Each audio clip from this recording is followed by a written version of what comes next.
Maaga pa lang ay naglalako na ng mga basahan ang dalagang si Emerald. Yun ang trabaho niya para may makain sila na mag-anak sa araw-araw. Nakatira sila sa isang barong-barong sa ilalim ng tulay. Dalawa silang magkapatid at dahil siya ang panganay, kaya responsibilidad niyang tulungan sa pagtatrabaho ang kanyang inang si Aling Lourdes. Mag-iisang taon nang patay ang kanyang ama dahil nasagasaan nito ng isang kotse. At ang masama pa ay tumakas ang walang hiya na nakasagasa sa kanyang ama. Dahil sa hirap ng buhay kaya hindi sila nakapag-aral na magkapatid. Pero kahit ganon ay hindi siya magpapaapi sa mga taong mayayaman na ang tingin sa kanila ay isa lamang basura. Alas 5 pa lang ng umaga ay naglalako na siya ng mga basahan. Para kahit papano ay malaki ang kanyang maiuwi na pera, lalo na ngayon na may sakit ang kanyang inay. "Basahan kayo dyan! Basahan!" sigaw niya. Sa araw-araw ng buhay niya sa kalsada ay sanay na siya maghapon na magbabad sa initan at maulan. Mabuti na lamang at hindi siya sakitin, kaya sa awa ng Diyos ay hindi pa naman siya nagkakasakit. Suot ang kanyang pantalon na kupas na butas sa sobrang kalumaan. Malaking t-shirt na kupas rin. At syempre ang kanyang tsinelas na sobrang nipis na din dahil sa luma na ito. Wala pa kasi siyang pamalit kaya tiis-tiis muna siya kahit na masakit na sa kanyang paa. At kung minsan ay nasusugatan na rin siya dahil sa butas nito sa gitna. Nakapusod ang kanyang itim na mahabang buhok habang suot niya ang kanyang paboritong sombrero na panlaban niya sa init at ulan. Napangiti siya na mapansing kaunti na lamang ang mga basahan na kanyang bitbit. Senyales na maaga siyang makakaubos at makakauwi ng bahay. Ngunit sa pagtawid niya ay isang sasakyan ang paparating. Huli na para umiwas pa siya. Mabuti na lamang at gasgas lang ang kanyang inabot. Ini siyang tumayo at pinagpagan ang sariling nadumihan. Paika-ika siya naglakad at kinatok ang pulang kotseng nakabangga sa kanya. Matagal bago siya nito pinagbuksan ng bintana. Bumungod sa kanya ang isang gwapong lalaki na sa tingin niya ay hindi nalalayo ang edad sa kanya. "Hoy, ikaw, mamang ano? Sa susunod kung magmamaneho ka ng sasakyan mo ay ayusin mo naman. Hindi yung feeling nyo pag-aarin nyo yung tandaan. Daig pa ninyo ang mga siga kung umasta." Malakas ang boses na wika niya sa lalaki. "Excuse me lang, Miss Basahan. Wala akong kasalanan sa nangyari dahil ikaw itong paharang-harang sa daan kahit na alam mo nang maraming sasakyan na dumadaan sa lugar na to." Aba, at kasalanan ko pa talaga ha? Sige, gusto mo ng away? Pagbibigyan kita." Matapang niyang saad sa lalaki at sa halip na patulan siya nito ay ngumiti ito habang naiiling. "Hoy, huwag mo akong ngingitian dahil hindi ako nakikipagngitian sa'yo." "At sa tingin mo ba ay kaya ako nakangiti dahil natutuwa ako sa'yo?" "Miss Basahan, tignan mo muna sa salamin ng sarili mo. Bago ka mag-assume na may lalaking kasing gwapo ko ang maatim ng ngitian ka. Malinis at mamahalin pa nga ang mga basahan namin sa bahay kaysa dyan sa suot mo eh." Ganun pala ha? Sa inis niya ay dinuraan niya ang kotse nito na ikinadilim ng mukha ng lalaki. "Puto!" Hindi na natuloy ang sasabihin sana ng lalaki. Bagkus malakas nitong hinampas ang kamay sa manibela ng sasakyan sa sobrang inis sa ginawa niya. "Parang yan lang ay nagkakaganyan ka na, mister? Ang OA mo naman." Pangiinis pa niya sa lalaki na kinatingin nito sa kanya. Kung nakakamatay lang ang tingin nito ay baka kanina pa siya natumba at nalagutan ng hininga. "Alam mo ba kung magkano halaga ng kotseng to? I think mas mahal pa ito sa buhay mo." Saad nito sa kanya habang dinuduro siya sa muka. "Ay, grabe siya. Alam mo kayo talaga mga mayayaman, ang OOA nyo. Parang dura lang, daig pa ninyong namatayan. Heys, ewan, ang aarte nyo." Kumuha siya ng isang basahan at pinunasan niya ang side na dinuraan niya na mas lalong kinainis ng lalaki sa kanya. "Anong ginagawa mo? Bakit mo kinakalat?" "Kadiri ka!" Nakahismid nitong tanong sa kanya. "Hindi ba halata? Pinupunasan ko dahil nakakahiya naman sa'yo." Hindi ito sumagot bagkus tinanggal nito ang seatbelt at bumaba siya tsaka nito hinarap. "Alam mo, ikaw, dahil sa ginawa mo at katangahan mo ay malilate pa ako sa appointment ko. Kayo talaga mga dukha, masyado kayong papansin. Hoy, tumigil ka nga, ang sama ng bunganga mo ah." "Oo, mahirap lang kami, pero patas kami lumaban. Hindi katulad ninyong mayayaman na ang sama ng mga ugali nyo. Itong kotse mo ba ang pinagmamalaki mo sa akin ha?" Nang hindi ito sumagot ay naglakad siya at dinampot ang nakitang bato. Tsaka niya binato ang salamin ng kotse nito. Galit na galit ang mukha na tinignan siya nito. "Are you crazy? Bakit mo binato ang salamin ng kotse ko?" "Yan ang bagay sa kotse mo dahil ang arte mo." Pagkasabi niya ng katagang yon ay tinalikuran na niya ito at naglakad palayo sa lalaki. Naririnig pa niya itong tinatawag siya at halata sa boses nito ang gigil at galit sa ginawa niya. Naiiling na lamang siya na tinuloy ang naantalang pagtitinda ng mga basahan. Samantala, nanggagalaiti sa galit si Denver sa babaeng vendor na kanyang na-encounter ngayong araw. Inis siyang tinawagan si Mang Raul para ipalinis ang kanyang kotse bago ipaayos. Tinawagan din niya ang pinsang si Benji para magpasundo dahil ayaw niya mag-commute. Hindi naman nagtagal ay dumating na ang dalawa. What happened, Cass? Nangaalas kang tanong nito sa kanya. May isang babaeng vendor ang walang hiyang gumawa nito sa kotse ko. I swear, sa oras na magtagpo ulit ang mga landas namin, ay gagantihan ko siya. Maganda ba? Hindi, dahil saksakan siya ng pangit. Pati ugali niya ay pangit din. Bakit? Ano ba kasi nangyari? Bakit mo nakaalitan ng babaeng vendor na yon? Mahabang kwento at ayoko ng pag-usapan dahil sirang-sira na ang araw ko sa kanya. Okay, sabi mo eh. So, saan kita ihahatid? Saan pa? Eh di sa meeting place namin ni Diana. Nakangiti niyang wika kay Benji. Hinatid nga siya ni Benji sa meeting place nila ng girlfriend niyang si Diana. Ngunit nasurpresa siya sa kanyang naabutan dahil kahalikan nito ang director nitong si Fabian. Anong ibig sabihin nito, Diana? Galit niyang tanong sa girlfriend nito habang nagpalipat-lipat ang kanyang tingin sa dalawa. Obvious ba, Denver? Na kaya ko siya kahalikan ngayon ay dahil siya na ang mahal ko at hindi na ikaw. Ano? Ang hina mo naman, Denver. Hindi mo ba nahahalata na palagi kami magkasama ni Diana? Dahil matagal na kaming may relasyon. Saad naman sa kanya ni Fabian habang nakangisi sa kanya ang lalaki. You mean matagal niyo na ako niloloko? Yes, my dear, at nakakatuwa ka dahil lang manhit mo. Mga walang hiya kayo? Bakit mo nagawa sa akin to, Diana? Bakit? Galit na tanong ni Denver kay Diana habang nakakuyom ang isang kamao nito. At anumang oras ay pwede nitong suntukin sa pagmumukha si Fabian. Kasi hindi na ako masaya sa relasyon natin dalawa. At higit sa lahat, ang boring mong kasama, puro ka nalang trabaho, walang katapusang trabaho. Paano naman ako, Denver? Dapat mas priority mo ako kaysa sa ibang bagay. Ang sabihin mo, hindi ka lang talaga makontento sa akin. Kaya pati ito lalaking to ay pinatulan mo. Sa sobrang galit niya kay Diana ay dali-dali niyang tinalikuran ang dalawa. Muli niyang tinawagan si Benji para magpasundo. Mabuti na lamang at hindi pa pala ito nakakalayo doon. Ano ba nangyari, Denver? Nag-away ba kayong dalawa ni Diana? Nag-aalala nitong tanong sa kanya. Niloko niya ako at ipinagpalit niya ako sa Fabian na yon. Sukot sa narinig, bigla na lamang natawa si Benji na kinainis naman niya. Nang huminto ang kotse sa stoplight, ay isang familiar na babae ang kanyang nakita na naglalakad sa gitna ng daan. Bagay na kaagad na napansin ni Benji. Sino bang tinitignan mo? Curious nitong tanong sa kanya. Nakikita mo ba yung naglalakad ng babaeng yan? At may panindang basahan? Alin, yung nakasombrero? Yeah, siya nga. At siya lang naman ang sumira ng araw ko. Iparada mo, tuturuan ko ng leksyon ng babaeng yan. Galit niyang wika kay Benji, kaya naman wala ito nagawa kundi ihinto sa gilid ng sasakyan. Pagkaparada ng sasakyan ni Benji ay kaagad siyang bumaba. Patakbo niya nilapitan ng babae na busy sa pagtitinda ng mga basahan sa mga nakahintong jeep. Nagulat pa ito nang hilain niya ito. Ano ba, bitawan mo nga ako? Inis nitong sabi sa kanya, kaya naman sinunod niya ang gusto nito. Mabilis siya nitong binitawan na kamuntikan pa nitong ikasubsob sa semento. Teka, ikaw yung mayabang na lalaki kanina ah. Nanlalaki nitong tanong sa kanya na kinangisi naman niya.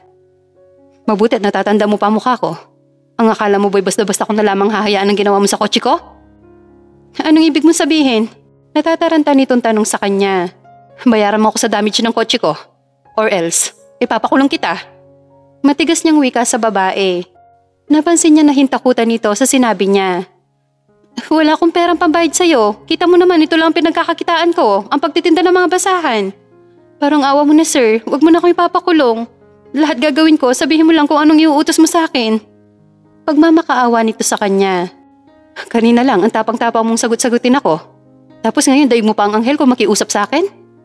Wika niya sa babae habang nakapamulsa ang dalawa niyang mga kamay sa suot na pantalon. Ikaw naman kasi ang may kasalanan kung bakit ko nagawa yon. Masyado kasi kayong mga mayayaman eh.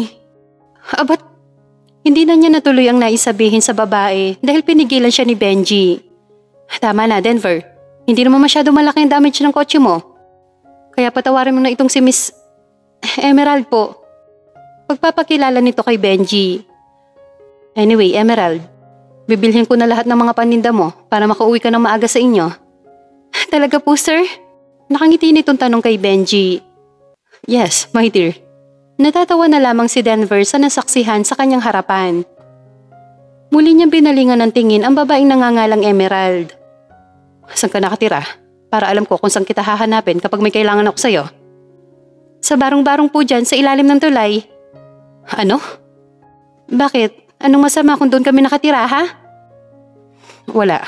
Tipid niyang tugon sa babae, tsaka ito pinagmasdan mula ulo hanggang paa. Parang hindi ito babae kung kumilos, maging ang pananamit nito. Ngunit hindi may pagkakailang may ganda itong tinatago. Hoy Cass, bakit ganyan ka makatingin sa kanya? Ang akala ko ba'y hindi mo siya type? Hulong sa kanya ni Benji na kinataas ng kilay niya. Natawa na lamang siya sa tinura ng kanyang pinsan. Siya si Denver Lazarus, tapos papato lamang sa isang tindera ng basahan? Naiiling na lamang siya habang ini-imagine ang mukha ni Emerald. Tignan mo, hindi ka makasagot. Dahil tama ako. Pang-aalas ka pa sa kanya ni Benji.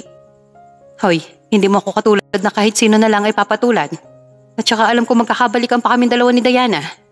Ang kailangan ko lang gawin ay maghanap ng babaeng babayaran ko para maging girlfriend ko, para pagsilosan si Diana. Mahaba niyang wika sa pinsan. Saan ka naman maghahanap ng babaeng papayag na maging girlfriend mo? Hindi ko alam. Basta maganda tong plano ko. At tiyak kung si Diana mismo ang gagawa ng paraan para magkabalikan kaming dalawa. Talaga? Confident ka talaga dyan sa naisip mong plano, ha? Siyempre, ako pa. Muli siya napatingin kay Emerald. Ngunit kahit anong imagine ang gawin niya ay hindi niya talaga ito makita bilang isang babae sa pananamit at mas lalo na sa pagkilos. Sige na, umalis ka na sa harapan namin. Pero ito ang tatandaan mo, ha? Hindi pa tayo tapos, Emerald. Okay, sige. Pero naisip ko lang, sir. Ano kaya kung mag-apply na lang ako ng katulong sa inyo? Na sa ganon ay mabayaran ko kaagad kayo? Hindi na. Tsaka na lang kapag may naisip na ako. Sandali, Denver. What if siya na lang ang magpanggap na girlfriend mo? Nakangiti nitong wika sa kanya na kinatawa lamang niya. Bakit? Seryoso ako, Kaz. Hindi ako nagbibiro kung yan ang iniisip mo. Yun na nga, kaya nga natatawa ako sa'yo, Benji. Bakit? Anong problema sa kanya? Maganda naman siya. Konting ayos lang ang kailangan sa kanya. Hindi. Kapag siya ginawa kong girlfriend, ay hindi ako paniniwalaan ni Diana. Baka nga pagtawanan pa niya ako. Okay, ikaw bahala. Ang sa akin lang naman ay suggestion. Bago pa mapunta sa kung saan-saan ang usapan nila, ay bumalik na sila ng sasakyan. Ngunit napapaisip din siya sa sinabi sa kanya ni Benji. Ngunit kahit anong gawin niya, ay hindi niya talaga makita bilang babae si Emerald. Samantala, nang maubos ang mga panindang basahan ni Emerald, ay kagad siyang umuwi sa kanila. Bitbit ang 1 kilong bigas at 2 noodles. Ang natira sa kanyang kinita ay pinambili niya ng gamot ng kanyang ina. Inaatake na naman kasi ito ng rayuma. Ate, bakit noodles na naman ang ulam natin? Tanong sa kanya ng kapatid. Pasensya na, yan lang kasing nakayanan ng ate eh. Hayaan mo bukas, dadamihan ko ang basahang ilalako ko para makabili tayo ng isda. Talaga ate? Kumikislap nitong tanong sa kanya. Oo, pero syempre, hindi totoong isda. Yung isda lang sa lata. Ay si ate, akala ko pa naman isda na talaga. Yung pala ay sardinas. Pasensya na. Hayaan mo kapag nakahanap ako ng maganda-gandang trabaho, bibili tayo ng maraming isda, tapos isisigang natin yung maasim. Oo, yun nga ate. Magpipray ako ate na sana makahanap ka kaagad ng magandang trabaho para makakain naman tayo ng masarap. Hindi yung puro na lang noodles at tuyo. Reklamo nito sa kanya. Kinabukasan, katulad na nakagawian niya, ay maaga siyang gumising para gumayak. Pagbukas niya ng luma nilang pintuan, ay bumungad sa kanya ang isang lalaki. Walang iba kundi ang may-ari ng kotse na ginasgasan niya kahapon. Bakit ka nandito? Nagtataka niyang tanong sa lalaki. Nandito ako para maningil ng utang mo sa akin. Seryoso nitong wika sa kanya. Ha? Anong ha? Nakalimutan mo na ba? Ginasgasan mo ang kotse ko. So nandito ako para singilin ka. Hindi ko naman yun nakakalimutan, sir. Pero masyado pang maaga. Wala pa akong pera. Tsaka 200 lang naman ang kinikita ko sa pagtitinda ng mga basahan. Alam ko. Kaya nga sa ibang paraan na lang kita sisingilin. Hindi na ako magpapaligoy-ligoy pa, Emerald. Gusto ko magpanggap ka bilang girlfriend ko. Ako? Magpapanggap na girlfriend mo?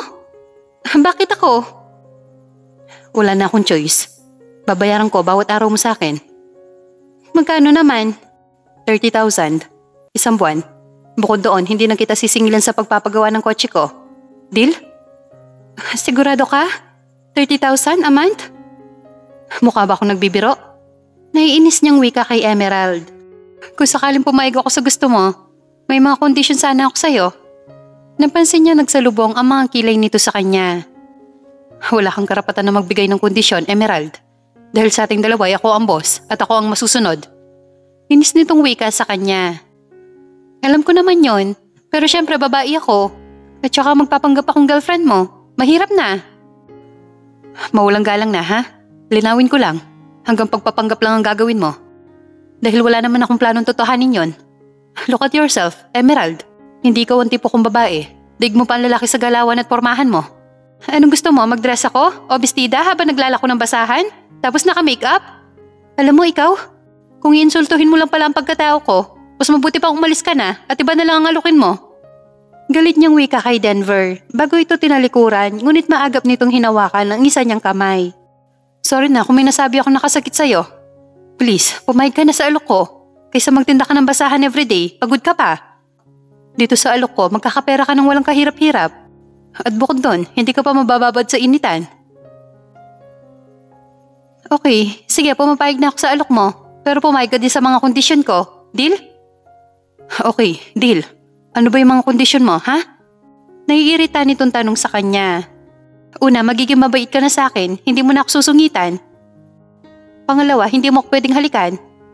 Pangatlo, pwede mo ba akong tulungan na makahanap ng bahay na matitirhan namin? Kahit hindi maganda o malaki, basta okay naman tirhan.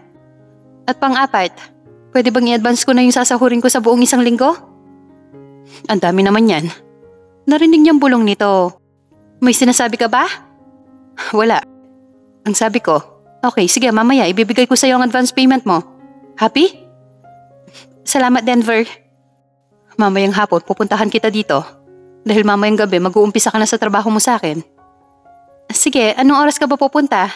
Para alam ko kung anong oras ako uuwi. Don't tell me na magtitinda ka pa rin ngayon ng mga basahan. Nakasimangot nitong tanong sa kanya. Oo naman, sayang din lang kikitain ko ngayong araw, pambili ng gamot ni inay. Huwag ka na magtinda. Dahil mamaya pagpunta ko dito, ay ibibigay ko na sa yung advance payment mo. Ang gawin mo ngayon ay mag-aaral ka kung paano kumilos bilang isang normal na babae. At ito pa, kailangan kung magsasalita ka, may class. Hindi yung palagi ka na lang naghahamon ng away sa kanto. But hindi na niya natapos ang gustong sabihin kay Denver dahil kaagad siya nitong tinalikuran. Samantala, habang nagmamaneho, ay hindi maiwasan ni Denver ang mainis kay Emerald. Dahil ang dami nitong kondisyon, pati bahay ng mga ito ay problema pa niya. Dahil wala siya maisip kung saan patitirahan si na Emerald, kaya naisip niyang sa bahay na lamang nila. Pagsapit ng 4:00 ng hapon, ay pinuntahan niya si Emerald sa bahay nito. Sakto naman nakakarating lang din nito. Aalis na ba tayo? Yeah, pero pwede ba maligo ka muna? Amoy araw ka eh. Ang arte mo. Sige, maupo ka muna dito saglit. Maliligo lang ako. Habang hinihintay niyang matapos maligo si Emerald, ay napadako ang kanyang tingin sa photo album na nakapatong sa ilalim ng maliit na lamesa. Kinuha niya ito at binuklat-buklat hanggang sa isang lalaking familiar sa kanya ang kanyang nakita. Nagulat pa siya nang sumulpot ang kapatid ni Emerald sa kanyang likuran. Sino ang lalaking to nakasama niyo sa picture? Walang pag-aalinlangan na tanong niya sa bata. Siyang itay namin, ang kaso mag-iisang taon na siyang patay. Nasagasaan kasi siya ng kotse eh. Tapos ayun, tinakasan kami. Wala naman po nakapagturo sa amin dahil sira daw po yung CCTV sa area na yon. Mahaba nitong kwento sa kanya. Hindi siya makapaniwala sa kanyang natuklasan na kasama niya ngayon ang pamilya ng taong nasagasaan niya ng gabing yon. Lumabas muna siya sandali para tawagan si Benji. Hello Benji, may natuklasan ako tungkol sa pagkatao ni Emerald. Bungad niya kaagad. Ano naman yon? Benji, anak ng taong nasagasaan ko si Emerald. Paano ko malaman nila na ako ang taong nakasagasa sa tatay nila? Naku, delikado ka dyan, Denver. Ang mabuti mong gawin ay umuwi ka na dito. Hindi, Benji. Ayoko naman nahimik pa. At itago ang krimen na nagawa ko. Pagkababa niya ng telepono ay siya naman paglabas ni Emerald at syempre gaya ng nakagawian nito ay nakapantalon at t-shirt na naman ng dalaga. Yan ba ang isusuot mo? Malumaning niyang tanong sa dalaga. Pasensya na, Denver. Wala kasi akong dress. At isa pa, 3 pantalon lang ang mayroon ako at mga kupas na din. Hingin pa umanhin nito sa kanya. It's okay. Kaya ako nga inagahan ng pagpunta dito. Dahil dadaan pa tayo ng mall, bibilhan kita ng susuotin mong damit. Papaayusan na din kita sa parlor. Ha? Kailangan pa ba yon? Yes, para magmukha kang tao. Ang sakit mo naman magsalita. Nakakasakit ka ng damdamin. Mahirap lang kasi kami. Sakto lang sa pang-araw-araw ang kita ko sa pagtitinda ng mga basahan. Minsan nga kulang pa. Kaya nga hindi kami makabili ng mga damit. Ni makakain nga ng masasarap na pagkain ay hindi pa namin nagagawa. Maswerte ka dahil pinanganak kang mayaman. Samantalang kami isang dakilang mahirap na nakatira sa ilalim ng tulay. Mahabang wika ng dalaga. Ang dami mo namang sinabi. Halika na, baka kung ano pa masabi mo. Yamot niyang yaya sa dalaga. Gusto sana niyang ipagtapat dito ang tungkol sa pagkamatay ng ama nito, ngunit nauunahan siya ng takot. Idagdag pang ayaw niyang makulong. Nang marating nila ang mall ay kagad sila nagtungo ng department store para hanapan ng magandang damit si Emerald. Bawat makita niyang mga dress na sa tingin niya ay kasya sa dalaga ay nilagay niya sa basket. Nagulat pa nga ang dalaga na makitang madami siya nilagay ng mga damit. Ang dami naman yata niyan. Okay lang yon, para marami kang damit na isusuot sa tuwing lalabas tayo. Nang matapos niyang bayaran sa counter ang mga pinamili nila, dumiretso na sila sa parlor. Ayusan niyo siya. Gusto ko pagbalik ko mamaya ay mukha na siyang tao. Seryoso niyang utos sa bakla na sumalubong sa kanila. Yes sir, kami na ang bahala sa girlfriend niyo. Nakangiting wika sa kanya ng bakla. Hindi ko siya girlfriend. Pagtatama niya sa sinabi ng bakla. Ay, sorry po sir. Iiwan mo ko dito, Denver?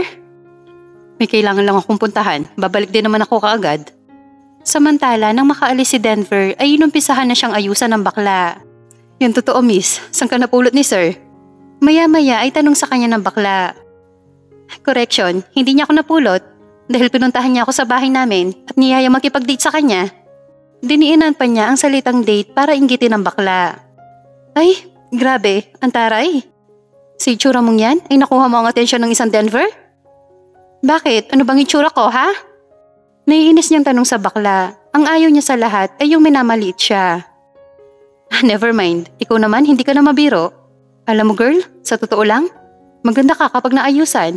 Baka nga mas lalong mailab sa'yo si Sir Denver. Kinikilig nitong wika. Matapos nga ang halos 1 oras ay natapos din siyang ayusan ng bakla. Halos hindi na niya makilala ang sarili nang humarap siya sa malaking salamin. Ako ba talaga to? Hindi makapaniwalang tanong niya sa bakla. Yes girl, ikaw na ikaw yan. Grabe, pak na pak ang beauty mo. Tiyak luluwa ang mga mata mamaya ni sir kapag nakita ka niya. Salamat ha, dahil pinaganda mo ako. Alam mo, ito ang unang beses na nakatikim ako ng parlor. Ang sarap pala sa pakiramdam at yung ulo ko parang gumaan. Kwento niya sa bakla. Kung gusto mo kapag hindi ka busy, ay pumunta ka dito tapos aayusan kita. For free. Talaga? Oo naman. Salamat ha. Ang akala niya kanina ay mataray at masama ang ugali ng baklang si Jess. Iyon pala ay hindi dahil napakabait nito kaya naman mabilis niya itong nakagaanan ng loob. Habang nagkukwentuhan sila ay nakita nilang parating na si Denver. Tapos na ba siya? Bungad ka agad ni Denver kay Jess. Yes sir, presenting. Charan! Nahihiya pa siya lumabas sa likuran ni Jess. Nakita niyang gumalaw ang Adam's apple ng binata. Mukha na ba akong tao? Mahinang tanong niya kay Denver. Pwede na. Tipid nitong wika sa kanya, ang inaasahan kasi niya ay pupuriin siya nito. Ngunit hindi naman nangyari. Nakaramdam siya ng kalungkutan. Wala silang imikan habang nasa biyahe sila. Pasimple naman ang ginagawang pagsulap ni Denver kay Emerald. Naalala niya bigla ang sinabi sa kanya ni Benji na maganda ito kapag naayusan. Ibang Emerald ang nakikita niya ngayon. Isang Emerald na babaeng babae at napakaganda nito. Dinala niya si Emerald sa paborito nilang restaurant ni Diana. Isa itong Japanese restaurant. Siya na ang nag-order ng mga pagkain na kakainin nila dahil alam naman niya na walang alam sa mga ganun ng dalaga. Napangiwi pa ito nang ilapag ng waiter ang mga pagkain kanyang in-order. Bakit ganyan ang mukha mo? May problema ba sa mga in-order ko? Nagtataka niyang tanong sa dalaga. Oo Denver, alam mo namang wala akong alam sa mga ganito tapos dito mo pa talaga ako dinala. Naiinis nitong sermon sa kanya. Alam ko, kaya nga dito kita dinala para matuto ka at makilala mo ang iba't ibang klase mga pagkain. Hindi yung ang alam mo lang ay pagkainsakan. Oo, totoo naman yon at hindi ko yun ikinakahiya, Denver. Dahil yun ang tunay na ako. Pumayag ako sa gusto mo dahil kailangan ko ng pera. Pero kung ganito rin pala, mas mabuti pang itigil na lamang natin itong kalokohan na to. Mabilis itong tumayo at iniwan siya nito doon. Galit niya itong sinundan. Nang maabutan niya ito ay hinila niya ito palapit sa kanya. Dahilan para magkalapit ang kanilang mga labi. Pwede ba? Lumayo ka nga sa akin? Inis niyang wika kay Denver. Paano, ang lapit-lapit lang nila sa isa't isa at konting-konti na lang ay magdidikit na ang mga labi nila.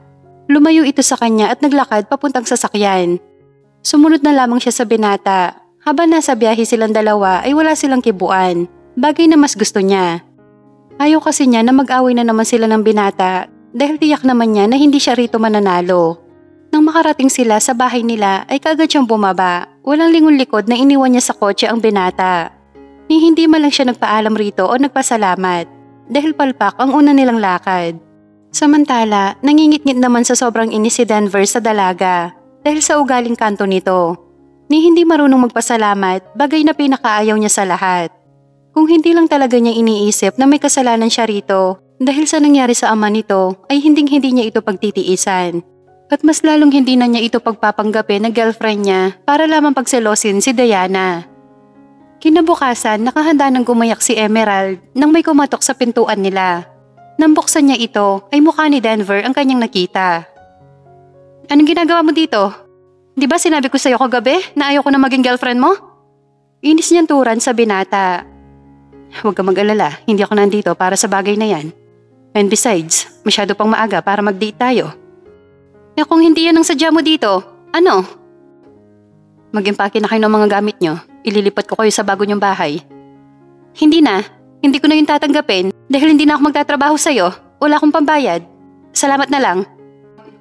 Patitirahin ko kayo doon. Wala kayong iisipin na babayaran ni piso. Sagot ko lahat. Seryoso nitong turan habang nakatingin sa mukha niya. Ano nakain mo? Bakit mo kami patitirahan ng libre? Sabihin na lang natin na naaawa ko sa inyo at gusto ko kayong tulungan. Kung hindi lamang seryoso ang mukha ni Denver na mga oras na yon ay natawa na siya sa binata. Pero alam niyang seryoso ito at totoo ang sinasabi nito sa kanya. Matagal na niyang pangarap ang magkaroon ng sariling bahay. Yung bahay na maganda, hindi yung bahay sa ilalim ng tulay at sino siya para tumanggi. Kaya susungaban na niya ang magandang offer sa kanya ni Denver. Kahit na masama ang ugali nito, ngunit may kaunting kabutihan naman pala ito sa puso nito. Kaagad nga sila nag-impake dahil wala naman silang masyadong mga gamit, kaya mabilis lamang silang natapos. Anak, saan ba tayo lilipat ng bahay? Tanong ng kanyang ina. Hindi ko po alam, Nay, pero sabi po ni Denver ay dito rin lamang sa Maynila at maganda doon. Pero anak, wala tayong pambayad, alam mo yan. Alam ko po yun. Ang sabi naman po ni Denver ay libre niya tayong patitirahan doon. At saka mayaman naman yun. Hindi naman siguro mauubos ang milyones niya kung ililibre niya tayo ng tirahan. Sa bagay anak, pero nakakahiya pa rin. Hindi kaya may gusto sa'yo ang lalaking yon kaya gusto niya tayong tulungan? Bigla siya napahinto sa ginagawa at wala sa loob na napatingin siya sa labas kay Denver. Napaisip siya sa sinabing yun ng kanyang ina, pero imposible naman na magkagusto sa kanya ang binata. Eh itsura pa lang nito halatang mahilig na sa mga magagandang babae at sosyal. Hindi siya maganda, kaya malabong magustuhan siya ni Denver. Naku Nay, malabo po yung sinasabi ninyo. Hindi niya ako type at ganun din ako sa kanya. Habang nasa biyahe sila ay palihim siya napapatingin kay Denver. Ang gwapo talaga nito at walang babaeng hindi magkakagusto rito. Kung naging maganda nga lang ang una nilang pagkikita ay baka magustuhan din niya ito kaagad. Ang kaso, unang pagkikita pa lamang nila ay away at laitan kaagad ang nangyari. Pinarada nito ang sasakyan sa isang mataas na building. Anong ginagawa natin dito? Pakang tanong niya sa binata. Huwag ka na maraming tanong, bumaba na kayo. Bumaba nga silang lahat at sumakay sa elevator. Nang marating nila ang 12th floor ay kaagad binuksan ni Denver ang isang room. Kondo ko to, pero matagal ko na tong hindi ginagamit, kaya dito muna kayo pansamantala. Habang hinahanapan ko kayo ng bagong bahay. Ha? Hahanapan mo kami ng bagong bahay? Bakit? Dahil gusto kong magkaroon kayo ng sarili niyong bahay. Mahirap ang walang sariling bahay. Seryosong wika nito sa kanya. Salamat. Dahil kahit hindi maganda ang una nating pagkikita, ay nakahanda ka pa rin na tulungan ako, ang pamilya ko, at tatanawin ko tong isang malaking utang na loob sa'yo. Kaya dahil dyan, payag na ulit ako magpanggap ng girlfriend mo. Nakangiti niyang saad sa binata. Hindi na kailangan, Emerald. Napag-isip-isip ko kasing hindi ko kailangan kumuha ng babaeng magpapanggap para maging girlfriend ko. Kung magkakabalikan kaming dalawa ni Diana, ay magiging masaya ako. Pero kung sakali man na hindi, ay malugod ko yung tatanggapin. Ayokong ipagpilitan ng sarili ko sa taong ayaw naman sa akin. Mabutit na isip mo yan. At saka sa gwapo't yaman mong yan, imposible na walang magkagusto ng mga babae sa'yo. Kaya huwag mo nang panghinayangan pa kung nawala man sa'yo ang girlfriend mo. Marahil hindi kayo ang tinadhana para sa isa't isa. Yeah, you're right. Bago pa humaba ang kanilang usapan, ay pumasok na sila sa loob ng condo unit niya. Grabe ate, ang laki-laki nito at ang ganda. Natutuwang wika sa kanya ng kapatid. Denver, iho, sigurado ka ba talaga na dito mo kami patitirahin? Sa bahay na to. Masyado itong maganda at pangmayaman, hindi kami bagay dito. Wika sa kanya ni Aling Lourdes, ang ina ni Emerald. Okay lang po yun, Aling Lourdes. Masaya ako na matulungan ko kayo sa abot ng aking makakaya. Nakangiti niyang sagot sa matandang babae. Kung ganon, maraming salamat sa iyo at sana mas lalo ko pang pagpalain ng Panginoon. Salamat po. Hindi na rin siya nagtagal at kaagad na siya nagpaalam kila Emerald dahil susunduin pa niya sa bahay ang kanyang Lola Rosita. Nagpapasama kasi ito sa kanya sa mall dahil may bibilhin nitong mga gamit. Nung makarating siya sa bahay ay nagulat pa siya nang salubungin siya ni Benji at madilim ang mukha nito sa kanya. Mag-usap nga tayo, Denver. Tungkol saan? Bakit mo pinatira sa condo unit mo ang mag-iinang yon? Mataas ang boses na tanong nito sa kanya. Bakit naman hindi? Kondo ko yon. Patitirahan ko ang gusto kong patirahin. Oo, kondo mo nga yon. Pero hindi ka ba nag-iisip? Paano kung malaman ni Emerald na ikaw ang nakasagasa sa itay niya? Kaya ito namatay. Nakahanda ako, Benji. Kaya ngayon pa lang ay gusto ko silang tulungan para kahit papano ay gumaan ang kasalanan ko sa kanila. Sarili mo lang iniisip mo, Denver. Paano naman ako? Kasama mo ko ng gabing yon. Paano kung pati ako ay madamay dahil dyan sa katangahan mo? Huwag kang mag-alala. Hindi kita idadamay, Benji. Kung yan ang pinoproblema mo. Kung ikaw mag-isa ang kasalanan, total kotse ko ang nakasagasa at ako ang nagdadrive ng gabing yon. Dapat lang. Dahil kung hindi ay malilintikan ka sa akin. Nagulat siya sa inasal na yun sa kanya ni Benji. Dahil yun ang unang beses na nagtaas ito sa kanya ng boses. Napabuntong hininga na lamang siya. Naisip niyang baka may problema lang ito kaya pati siya ay napagbuntungan nito ng init ng ulo. Silang dalawa lamang ni Benji ang nakakaalam sa nangyaring yon. Hindi na nila sinabi sa kanilang Lola Rosita dahil tiyak na mag-aalala ito sa kanila lalo na sa kanya. Wala naman talaga siyang balak na tumakas pagkatapos ng aksidente. Pero ang sabi sa kanya ni Benji ay yun ang maganda niyang gawin para hindi na lumaki ang issue. Dahil lasing na lasing siya noon kaya naging sunod-sunuran na lamang siya sa gusto ng kanyang pinsan. Samantala, nang maayos nila Emerald ang kanilang mga gamit ay saka lamang sila naupo sa malambot na sofa. Nang tignan ng kapatid niya ang ref ay puno ito ng mga pagkain maging ang cabinet ay puno din ng mga groceries. Grabe ate, makakakain na tayo ng masarap na pagkain. Masaya nitong wika sa kanya. Oo nga eh. Ang kaso may problema tayo. Ano naman yon? Hindi natin alam kung paano gamitin yung dekuryenteng kalan. Ayoko naman subukan, baka bigla tayong sumabog dito. Ay, oo nga no. Hindi tawagan natin si Kuya Denver, tapos paturo tayo. Nag-iisip ka ba? Wala akong cellphone, paano ko siya matatawagan? Ayan oh, telepono. Hindi natin alam kung paano gamitin yan. At isa pa, hindi natin alam ang numero ni Denver. Ay, oo nga no. Paano tayo kakain? Hindi ko rin alam. Nagpabalik-balik siya sa kusina at panay ang tingin niya sa lutoong dekuryente. Akmang hahawakan sana niya ito nang tumunog ang doorbell. Kagad niya itong binuksan at napangiti siya nang makita si Denver.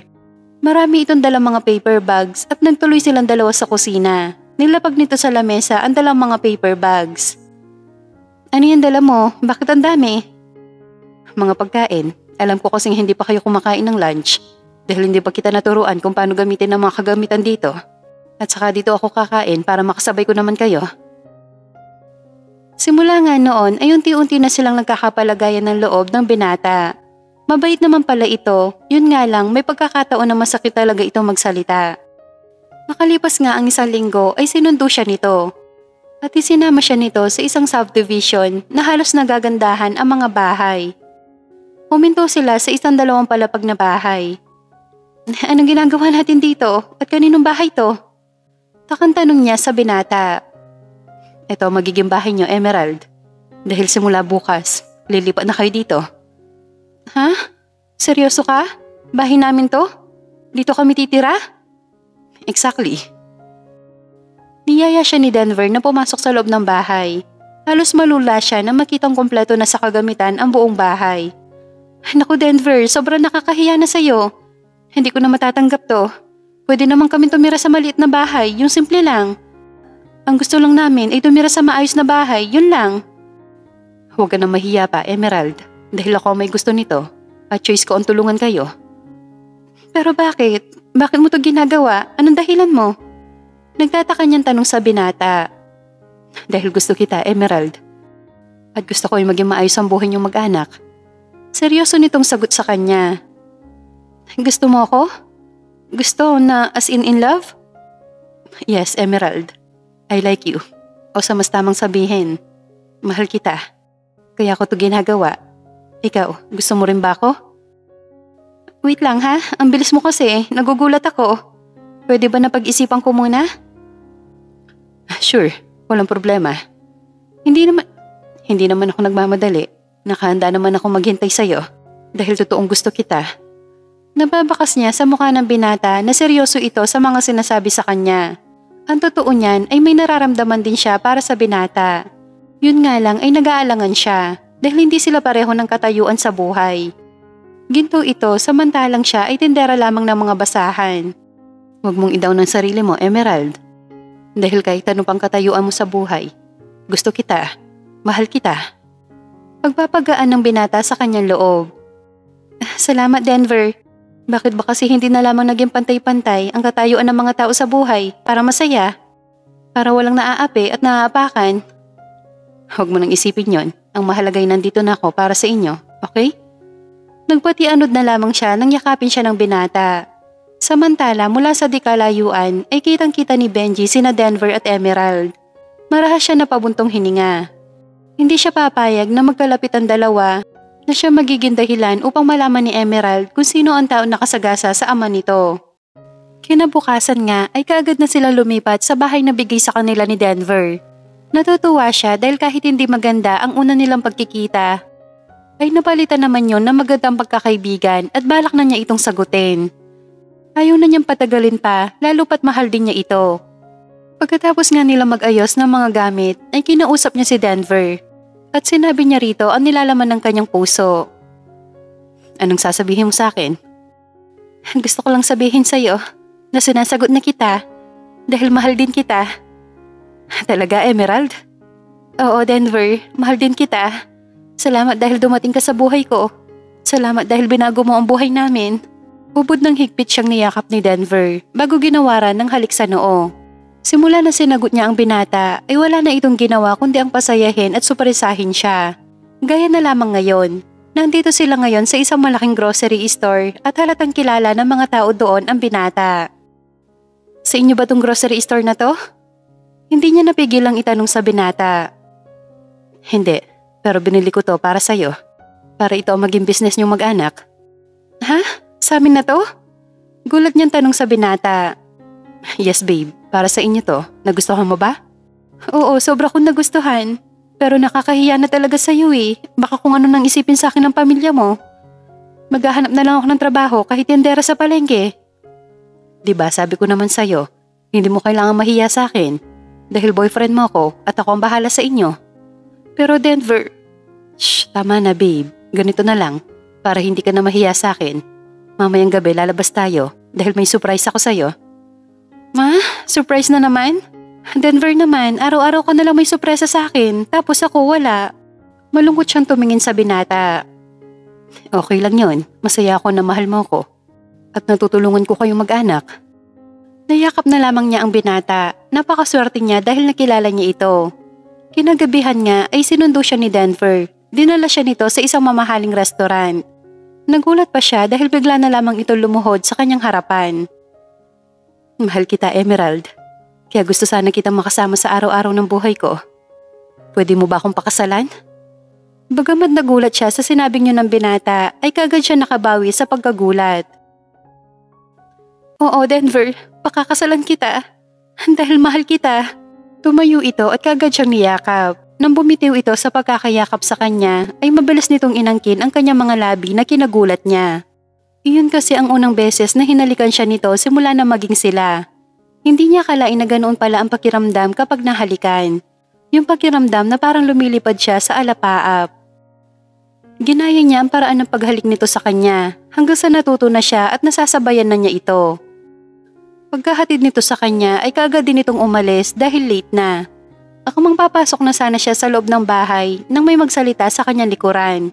Nang lingunin niya ito ay nakita niya ang papalapit na si Benji. Mukhang sweet na kayo ng pinsan ko ah. Bungad ka agad nito sa kanya. Kaya nga parang kailan lang mag-aaway kaming dalawa. Tapos ngayon, magpapakasal na kami. Masaya niyang kwento kay Benji. Oh, really? Nag-propose na sa'yo si Denver? Oo, Benji. Kanina lang sa restaurant. Nagulat nga ako sa bilis ng pangyayari Mukhang nagmamadali nga siyang pakasalan ka. Dahil baka malaman mo ang tinatago niyang sikreto sa'yo. May sikreto si Denver na tinatago sa akin? Sad to say, yes. At isa yung mabigat na sikreto na hindi pwedeng sumabog. Dahil kapag sumabog yon, tapos na maliligaya niyang araw dito sa labas. Anong ibig mo sabihin? Pakiusap, Benji, kung ano man yan, gusto kong malaman. Nakita niya ang pagngisi sa kanya ni Benji bago siya nito tinignan sa mga mata. Sigurado ka, Emerald? Naninigurado nitong tanong sa kanya. Oo naman, lalo na ngayon na malapit na kami maging mag-asawa. Sa bagay, may point ka naman sa bagay na yan. Pero ang tanong, kaya mo kaya? Kaya ko, wala akong hindi kakayanin para kay Denver dahil mahal ko siya. Oo nga naman, maraming nahihibang at nagpapakabalo sa pagmamahal. Pero paano kung sabihin ko sa'yong may kinalaman si Denver sa pagkamatay ng itay mo? Anong sabi mo? May kinalaman si Denver sa pagkamatay ni itay? Oh yes, my dear Emerald. Hindi lang basta may kinalaman. Dahil siya mismo ang pumatay sa itay mo. At yun ang dahilan, kaya siya nakipagpalapit sa'yo. Kaya gusto kanya maging asawa ka agad para kung sakaling malaman mo na siya ang pumatay sa itay mo, ay hindi mo na siya ipapakulong. Mahaba nitong wika sa kanya. Hindi siya makapaniwala sa nalaman mula mismo sa pinsan ni Denver. Kaya pala bigla ito naging mabait sa kanya at sa pamilya niya dahil naguhugas lamang ito ng kasalanan sa kanila. Dahil ang totoo ay pinatay nito ang kaawa-awa niyang ama na walang kalaban-laban. Na makaalis si Benji ay kagad siyang pumasok sa kanyang kwarto. Doon siya umiyak ng umiyak. Umpisa pa lang pala ay puro pagpapanggap na ang pinapakitang kabaitan sa kanya ng binata. At baka hindi rin siya nito totoong mahal. At siya naman si Tanga ay nagpadala sa matatamis nitong mga salita. Sa mga kabaitan nitong pinapakita, pero ang totoo ay hindi naman pala. Magdamag siyang hindi nakatulog sa kakaiyak, kaya naman mugtong-mugto ang kanyang mga mata kinabukasan. Bagay na kaagad na napansin ng kanyang ina. Ano nangyari sa'yo, Emerald? Nag-away ba kayong dalawa ni Denver? Takang tanong nito sa kanya. Hindi po kami nag-away, Nay. Nanonood po kasi ako ng movie kagabi, nakakaiyak, kaya naiyak ako. Alam niyo naman na mababaw ang luha ko. Mabuti naman kung ganon, dahil hindi maganda sa magkarelasyon ng nag-aaway. Samantala, pasakay na sana siya sa kanyang kotse nang harangin siya ni Benji. Saan ka pupunta? Kay Emerald ba? Hindi, mamayang hapon pa ako pupunta doon. Bakit? Sa tingin ko, mas maganda kung wag ka nang pumunta doon. Kahit kailan, dahil baka ipakulong ka na ng babaeng yon. Bakit naman niya ako ipapakulong? Naguguluhan niyang tanong sa pinsan. Sorry, Denver. Hindi kasi sinasadya na nagkita kami kagabi. At nasabi ko sa kanya na ikaw ang nakasagasa sa itay niya. Ano? Bakit mo sinabi yon? I told you, nadulas nga ako. At nasabi ko sa kanyang sikreto mo. Sa inis niya kay Benji ay nasuntok niya ito na ikinasadsad nito sa semento. Hindi siya makapaniwala na sariling pinsan pa niya mismo ang maglalaglag sa kanya. Bakit mo ginawa yun sa akin, Benji? Bakit? Galit niyang tanong sa pinsan. Dahil naiinis ako sa'yo. Dahil lagi na lang ikaw ang napapansin. Lalo na si Lola. Lagi na lang ikaw ang mabait, ang masipag. Puro na lang ikaw, Denver. Paano naman ako? Hindi ko kasalanan kung mas magaling ako sa'yo. Kung mas napapansin nila ako. Bawiin mo ang sinabi mo kay Emerald. Kundi makikita mo kung paano ako magalit. Bakit ko babawiin? Para ano? Para may happy ending kayo? No way. Mabilis siya nitong tinalikuran na mas lalo niyang kinagalit. Kaagad siya sumakay sa sasakyan at pinuntahan si Emerald. Kailangan niya magpaliwanag sa dalaga bago pa tuluyan itong magalit sa kanya. 3 katok ang ginawa niya bago siya nito pinagbuksan ng pintuan. Pwede ba tayo mag-usap? Para ano? Para bilugin ang ulo ko? Para paniwalain ako sa kasinungalingan mo? Pasensya na, pero hindi na ako maniniwala sa'yo kahit kailan dahil sinungaling ka at mamamatay tao. Please, listen to me. Magpapaliwanag ako. Kaya sana naman bago ka magalit, bigyan mo muna ako ng pagkakataon na makapagpaliwanag sa'yo. Huli na ang lahat, Denver, dahil patay ng itay ko. Kung hindi ka tumakas at kung dinala mo lang siya sa hospital, ay baka buhay pa siya ngayon. Kasama pa sana namin siya. Pero wala kang ginawa bagkus tinakasan mo ang ginawa mong krimen. Lasing na lasing ako ng gabing yon at wala akong balak na takasan ng itay mo. Pero kasama ko noon si Benji. Sa takot niyang madamay, kaya inutusan niya akong iwan na lamang namin ang itay mo. Maniwala ka man sa akin sa hindi, bumalik ako kinabukasan dahil nakukonsensya ako sa nangyari. Pero huli na ang lahat dahil patay na ang itay mo. Mahaba niyang paliwanag sa dalaga. Ganyan naman kayong mga mayayaman eh. Ayaw niyong umamin sa mga pagkakamali niyo. Dahil gusto niyo kayo ang laging tama. Ang akala ko pa naman iba ka sa kanila. Pero yun pala, mas masahol ka pa sa kanila. Please, Emerald, patawarin mo na ako. Kung gusto mo akong sumuko sa mga pulis, gagawin ko. Huwag ka lang magalit sa akin. Sige, Denver, isuko mo ang sarili mo, pati na ang pinsan mo. Dahil kapag nagawa mo yan, kahit papaano mababawasan ang galit na nararamdaman ko para sa'yo. Huwag mo nang idamay pa si Benji. Ako na lang, Emerald, ako na lang. Bakit hindi ko siya idadamay? Kasama mo siya ng gabing yon at nagsabuatan pa kayong dalawa na takasan ng ginawa niyong kasalanan sa itay ko. Wala siyang kinalaman dito dahil ako ang nagdadrive ng gabing yon. Kasama ko lang siya pero wala siyang kasalanan. Umalis ka na, Denver, dahil hindi na tayo magkakaayos. Kahit pa sabihin na tinulungan mo kami, ay may kasalanan ka pa rin sa batas na kailangan mong pagbayaran. Wala siya nagawa nang pagsarahan siya nito ng pinto. Laylay ang balikat na umuwi siya ng bahay. Pagkapasok niya ng kanilang bahay ay kagad siya nagsalin ng alak sa baso at nilagok ito. Gagawin niya ang lahat para mapatawad siya ni Emerald kahit ang magpakulong pa siya. Samantala, simula nang malaman niya na si Denver ang nakasagasa sa kanyang itay ay wala siyang ibang ginusto kundi ang ipakulong ito. Ngunit hindi niya magawa dahil nangingibabaw rito ang kanyang pagmamahal sa binata. Alam niyang mali pero yun ang nararamdaman niya. Nang sabihin niya sa kanyang ina na si Denver ang taong nakasagasa sa ama niya, ay sinabi lamang nito sa kanya na baka may dahilan kung bakit yun nangyari. At sabi pa nito ay bawing-bawi na si Denver sa kasalanan nito sa kanila dahil sa mga tulong na ibinibigay nito sa kanilang mag-anak. Para sa kanya ay hindi pa yun sapat. Kailangan pa rin pagbayaran ni Denver ang ginawa nitong kasalanan. Pero paano niya ito ipapakulong kung ganoong mahal na mahal niya ito? Isang araw, balak sana niyang puntahan si Emerald para muling humingi rito ng tawad. Pababa na sana siya nang mapadaan siya sa kwarto ni Benji. Nakabukas ito kaya pumasok na lamang siya. Benji, asan ka? Tawag niya sa pinsan pero wala namang sumasagot. Ako malalabas na sana siya ng kwarto nito nang marinig niyang tumunog ang cellphone nito. Hahayaan na lamang sana niya, ang kaso naisip niyang baka importante ang tawag na yon dahil nakailang ring na. Dinampot niya ito at sinagot. Hello, pare, si Ronto. May malaki tayong problema. May nagpunta dito na isang babae at nag-report na nabidyohan niya ang nangyaring aksidente 8 months ago. Natakot lamang daw siya na lumantat at tumestigo dahil ayaw niyang madamay. Pero ngayon daw ay hindi na niya kayang manahimik pa dahil gabi-gabi niyang napapaniginipan ng matandang lalaking namatay at humihingi ng katarungan. Pare, delikado ka ngayon. Kailangan mong kausapin tong babae para manahimik. Kundi makukulong ka, pati ako'y madadamay. Sunod-sunod ni tunturan sa kabilang linya. Hindi niya maintindihan kung anong ibig sabihin nito na delikado ang pinsan niya. Nang biglang bumukas ang pintuan ng banyo at si Benji ito bagong ligo. Kagad nitong hinablot sa kanya ang kanyang cellphone. Bakit hawak mo ang cellphone ko? May tumawag, ang kaibigan mong si Ron. Magtapat ka nga sa akin, Benji. At gusto kong sagutin mo ako ng totoo. Anong totoo? Isang aksidente lang naman ang kinasangkutan natin 8 months ago. At yun ang ama ni Emerald. Ako ba talaga nakasagasa sa ama ni Emerald? O ikaw? Seryoso niyang tanong kay Benji. Pwede ba, Denver?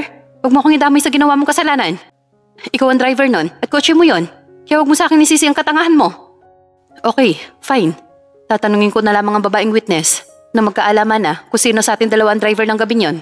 Baka malalabas na sana siya ng kwarto ni Benji nang muli ito magsalita na kinahinto naman niya. Sige, gusto mong malaman ng totoo? Oo, Benji. Dahil kailangan ko yon para malinis ko ang pangalan ko kay Emerald. Now, tell me, ako ba talaga ang driver ng gabing nasagasaan ng itay ni Emerald? Pagsusumamo niya sa pinsan. Hindi, Denver. Ako ang driver nun at ako ang nakasagasa sa ama ni Emerald. Flashback. Halos mag-uumaga na nang makalabas sila ng bar. Nagkayayaan kasi silang magbabarkada dahil na-promote ng general manager ang kaibigan nilang si Dan. Kaya nagyaya ito mag-inuman sila sa paborito nilang bar. Pareho silang lasing ni Denver pero mas higit ito. Ang kotse nilang ni Denver ang ginamit nila habang ang kotse naman ni Benji ay naiwan sa parking lot ng bar. Kaz, ako na kaya ang mag-drive. Dahil lasing na lasing ka na talaga, baka mabangga pa tayo. Ani ni Benji pero tinawanan lamang ito ni Denver. Ano ka ba naman, Benji? Wala ka bang tiwala sa akin sa galing ko sa pagdadrive? Pagyayabang ni Denver habang nakangiti sa pinsan. Alam ko naman yon, pero iba ngayon dahil lasing ka. Bakit? Lasing ka rin naman ah. Nakangisi nitong wika kay Benji. Oo, pero mas lasing ka naman. Kaya pwede ba? Huwag na matigas ang ulo, okay? Napangiti si Benji na mapapayag niya si Denver. Umusod ito para siya na ang mag-drive. Habang nasa kahabaan sila ng EDSA, ay napatingin siya kay Denver. Tulog na ito kaya pala hindi na ito nagsasalita.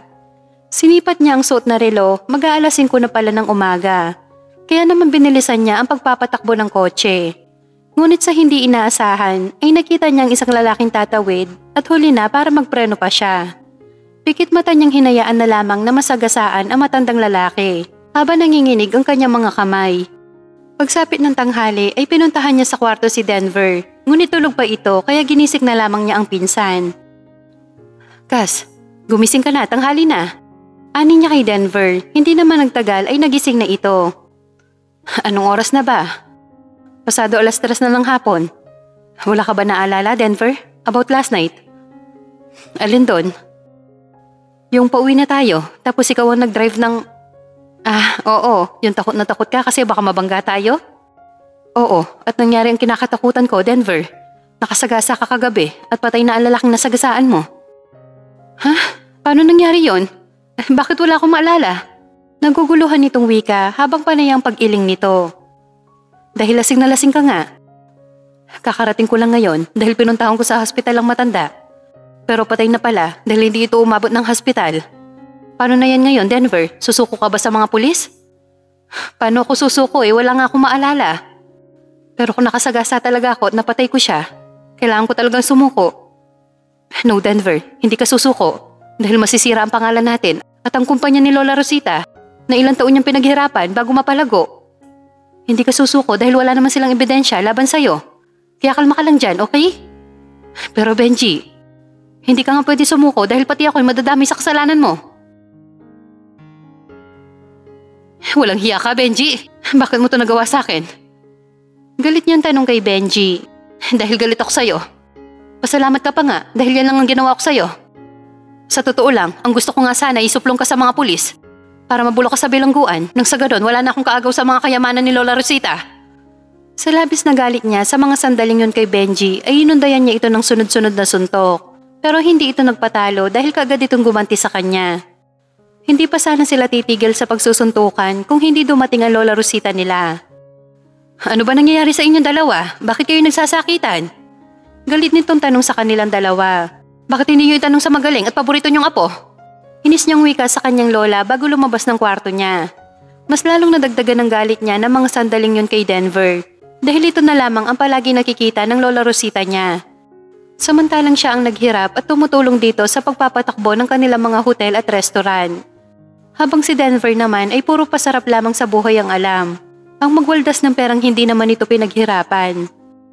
Samantalang siya na walang ginawa kundi ang magpakabisi sa trabaho pero ni konting pagmamahal ay hindi niya maramdaman sa kanyang lola. May pagkakataon pa nga na gusto niyang isipin na ibang tao siya dahil malayo ang loob dito sa kanya. Bagay na totoo naman pala. Samantala, simula ng huli nilang pag-uusap ni Denver ay hindi na ulit ito pumunta sa bahay nila. Bagay na dapat ikatuwa niya pero may parte ng puso niya ang nalulungkot. Mahal niya ang binata pero walang saysay ang pagmamahal na yon dahil ito ang dahilan ng pagkamatay ng kanyang ama. Iniwan muna niya saglit sa bahay nila ang kanyang inay at kapatid para pumunta ng grocery store nila. Dahil weekend at araw ng sahod kaya naman marami ang namimili at halos punong-puno na ang loob ng grocery nila. Habang abala siya sa pag-i-inventory ay tawag mula sa kanyang kapatid ang kanyang natanggap. Hello Risa? Ate, nasusunog ang bahay natin. Umiiyak niyang wika sa kanya. Mabilis niyang pinatay ang tawag nito at nagmamadaling umuwi ng bahay. Habang nasa biyahe siya ay panay ang panalangin niya na sana ligtas ang kanyang inay at kapatid. Pagkababa niya ng taxi ay kagad siyang sinalubong ni Risa habang umiiyak. Ang inay, nasan siya? Sa halip na sumagot ito ay mas lalo itong pumalahaw ng iyak na labis niyang pinag-alala. Ang sabi ko, nasan si inay? Kinakabahan siyang tumingin sa kapatid habang nakatingin ito sa bahay nilang natupok ng apoy. Ate, ang inay ate, wala na siya. Wika nito habang patuloy pa rin sa pag-iyak. Anong sinasabi mong wala na ang inay? Patay na ang inay ate. Sa kagustuhan niya makalabas ako ng buhay ay hinarang niya ang kanyang katawan sa... Hindi na nito natuloy ang sasabihin dahil muli na naman itong umiyak. Nayakap na lamang niya ang kapatid habang unti-unting tumutulo ang kanyang mga luha. Makalipas ang ilang sandali ay nilabas ng mga bombero ang bangkay ng kanyang ina. Sunog na sunog ang buo nitong katawan. Patakbo niya itong niyakap habang walang tigil sa pag-iyak. Nay, bakit niyo kami iniwan? Paano na kami ngayon ni Risa? Nawala na kayo. Kausap niya sa bangkay ng kanyang ina. Samantala, nang malaman niyo ni Denver, ay kagad siya nagtungo ng morgue para makiramay kay Emerald at makita sa huling sandali si Aling Lourdes. Ngunit na makita siya ng dalaga ay kagad siya nitong sinampal ng kay lakas na kinapulan ng kanyang muka. Anong ginagawa mo dito?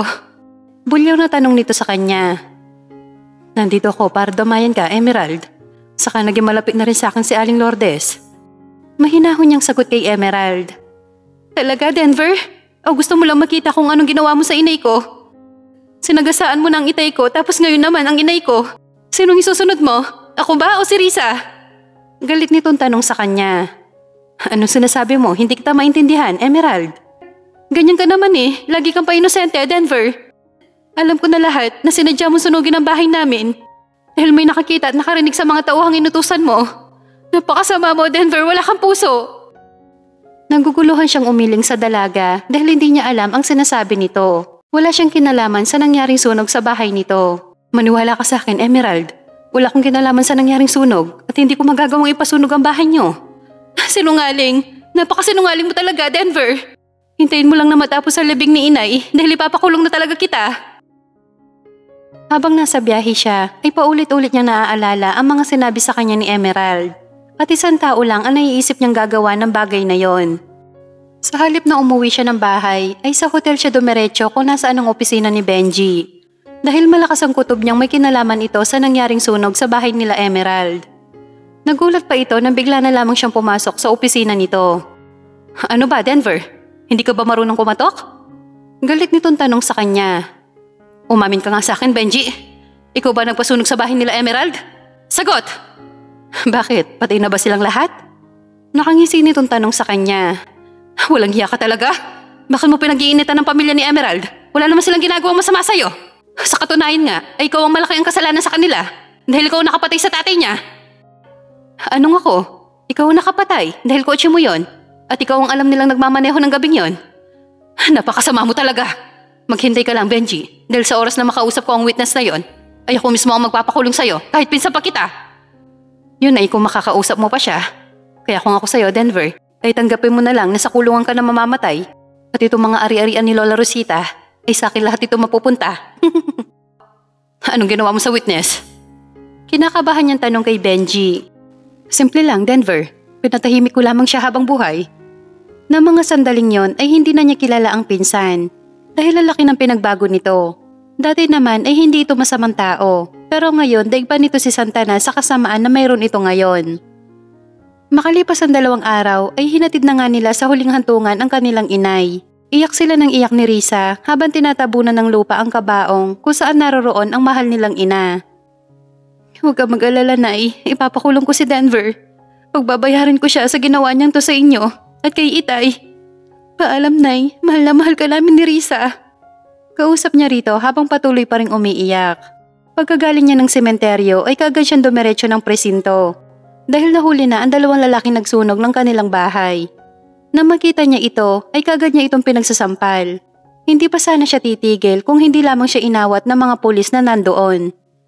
Sino nag-utos sa inyo? Nasunugin ang bahay namin. Sino? Galit niyang tanong sa dalawang lalaki. Si Sir Benji po, ma'am. Nakayukong wika ng isang lalaki. Si Benji ang nag-utos sa inyo? Pero bakit? Anong dahilan niya? Naguguluhan niyang wika sa lalaki. Hindi po namin alam. Basta ginawa lang po namin ang pinag-uutos niya. Hindi siya makapaniwala sa nalaman. Ang buong akala niya ay si Denver ang nasa likod ng lahat. Pero mali pala siya. Wala na siyang sinayang na oras. Kaagad niyang sinugod si Benji sa opisina nito. Ngunit wala ito doon dahil nasa rooftop ito. Dahil hindi na siya makapag-antay pa na makausap ang binata, kaya umakyat na siya ng rooftop. Nakita niya ito nakatayo roon at may kausap. Dahan-dahan siya lumapit rito. Ngunit napahinto siya nang marinig ang sinabi nito sa kausap sa kabilang linya. Okay na ang lahat, Ron, dahil patay na ang witness. Ang problema ko na lang ngayon ay ang buwisit na Emerald na yon at ang kapatid niya. Ako pa? Isang pitik lang ng mga daliri ko, patay ang dalawang yon. Si Denver? Ako na bahala sa pinsang kong yon. Dahil pagkatapos ko sa magkapatid, ay sila naman ni Lola Rosita ang isusunod ko. Nasa ganon, masolo ko na lahat ng kayamanan ng mga Lazarus. Kung ganon, ikaw ang nakasagasa sa itay ko?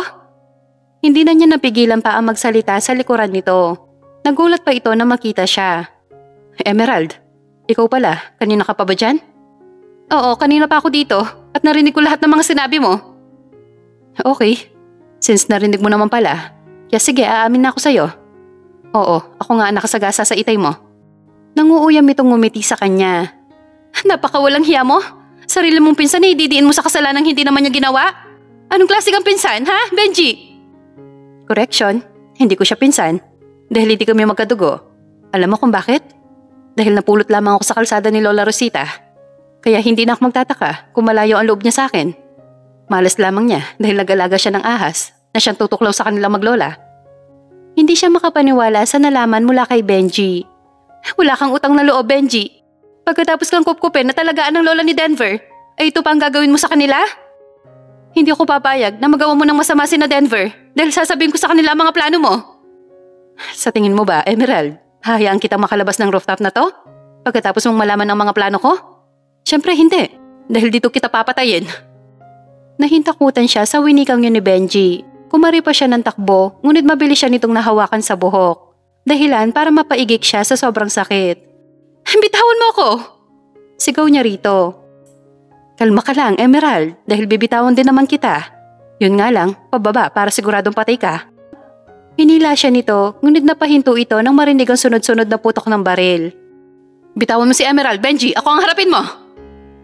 Nandito na pala ang pinakamamahal kong pinsan. Bakit ko naman bibitawan si Emerald? Para ano, maging masaya kayo? Sumuko ka na, Mr. Lazarus. Huwag mo nang dagdagan pa ang mga kaso mo. Wika ng isang pulis na katabi ni Denver. Hindi ako susuko sa inyo dahil mas gugustuhin ko pang mamatay kaysa mabulok sa kulungan. Sa gulat nilang lahat ay bigla na lamang itong tumalon ng rooftop. Nang silipin nila ito ay halos lasog-lasog na ang katawan nito dahil sa sobrang taas ng rooftop. Patakbo siya niyakap ni Denver na kaagad naman niyang tinugon ng isang mahigpit na yakap. Patawarin mo ako, Denver, kung hindi kita pinaniwalaan. Sorry.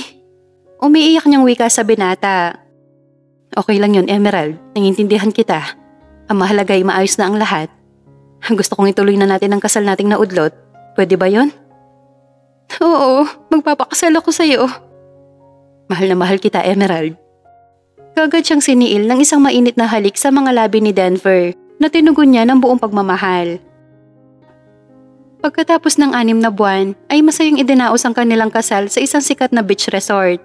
Walang pagsidlan ang kanyang kasiyahan dahil alam niyang mahal na mahal siya ni Denver. Naging mainit ang pagtanggap sa kanya ng Lola Rosita nito at maging ang kanyang kapatid na labis niyang kinatuwa. 2 buwan simula nang ikasal sila ni Denver ay napag-alaman niya na nagdadalang taon na siya na labis nitong kinatuwa. Maging siya man ay tuwang-tuwa sa magandang blessing na kaagad na ibinigay sa kanila ng Panginoon. Wala na siya mahihiling pa sa buhay niya dahil nawala man ang kanyang mga magulang ay dumating naman si Denver at ang lola nito at ngayon ay may kambal pa silang paparating. Tama nga ang kanyang ina noon na may dahilan kung bakit dumating sa buhay niya si Denver. Dahil si Denver pala ang bubuo sa buhay niyang akala niya ay hindi na kumpleto. Si Denver ang nagbigay liwanag ulit sa kanya at nagbibigay saya sa araw-araw niyang buhay sa mundo.